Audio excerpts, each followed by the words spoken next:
Hello friends, welcome to Indosphere affairs. मैं हूं Harsh. Iran के सुप्रीम लीडर अली खमेनी की मौत की खबर सामने आ रही है। ये अनाउंसमेंट खुद डोनाल्ड ट्रंप और बेंजामिन नेतन्याहू ने किया है। ट्रंप ने आज सुबह अपना ट्वीट में क्लेम किया कि खमेनी अब जिंदा नहीं है।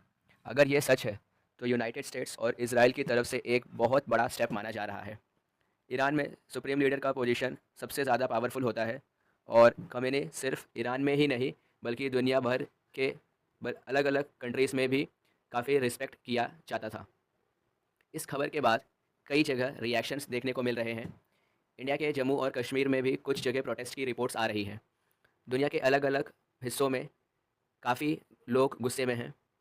ट्रंप ने अपने स्टेटमेंट में लिखा कि सुप्रीम लीडर हिस्ट्री का सबसे डेंजरस लोगों में से एक था और उनकी डेथ के लोग बाद ईरान के लोगों के लिए ये एक बहुत बड़ा मौका है। ट्रंप ने यह भी क्लेम किया कि यूएस इंटेलिजेंस सिस्टम इतना एडवांस है कि सुप्रीम लीडर उनसे बच नहीं पाया।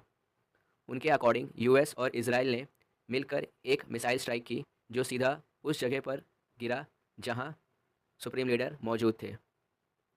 ट्रंप ने यह भी कहा कि खमेनी और उनके साथ दूसरे लीडर्स भी थे जो कि इस अटैक में मारे गए हैं। इसके बाद ट्रंप ने ईरान के लोगों को एनकरेज किया कि वो लोग सड़कों पर आएँ, प्रोटेस्ट करें और गवर्नमेंट के अगेंस्ट अपराइजिंग करें। उन्होंने ईरान की पुलिस और सिक्योरिटी फोर्सेस को भी मैसेज दिया कि अगर वो भी एक्शन लेते हैं तो फ्यूचर में उन्हें इम्यूनिटी मिल सकती है। लेकिन ईरान से जो विजुअल्स आ रहे हैं वो कुछ और ही स्टोरी बता रहे हैं। मिक्स्ड रिएक्शन है ईरान में। कई लोग इस बात को सेलिब्रेट कर रहे हैं तो कई लोग इससे दुखी हैं। ईरान की ईरान के यूनाइटेड नेशंस एम्बेसडर ने भी यूनाइटेड स्टेट्स को वार्निंग दी कि अब उन्हें ज़्यादा केयरफुली और पोलाइटली बात करनी चाहिए। ईरान की गवर्नमेंट ने अभी तक कोई सिग्नल नहीं दिया है कि वो सरेंडर करने वाले हैं या नहीं। उल्टा वो लोग तो अब ये कह रहे हैं कि इससे भी ज़्यादा स्ट्रॉन्ग रिस्पॉन्स दिया जाएगा।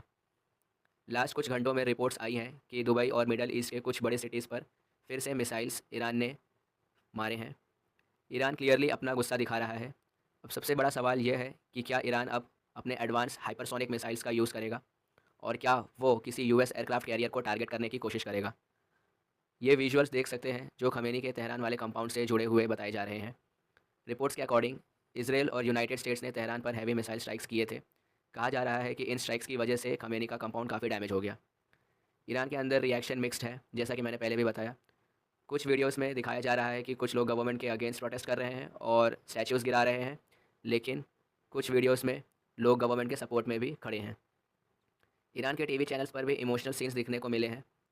बैकग्राउंड में कैमरा क्रू तक के रोने की आवाज़ें सुनाई दे रही थी। इससे ये भी सिग्नल मिलता है कि ईरान के अंदर पब्लिक सेंटिमेंट काफ़ी इमोशनल और इंटेंस है। अब सबसे बड़ा क्वेश्चन ये है कि ईरान की लीडरशिप नेक्स्ट क्या करेगी। क्या ईरान मिडल ईस्ट के सिटीज़ पर अटैक कंटिन्यू रखेगा या फिर सिचुएशन और एस्केलेट होगी। अगर फ्यूचर में ईरान के अंदर कोई कूप होता है तो ये यूनाइटेड स्टेट्स के लिए एक बड़ी जियोपॉलिटिकल विक्ट्री हो सकती है। रशिया और चाइना के लिए एक मेजर सेटबैक।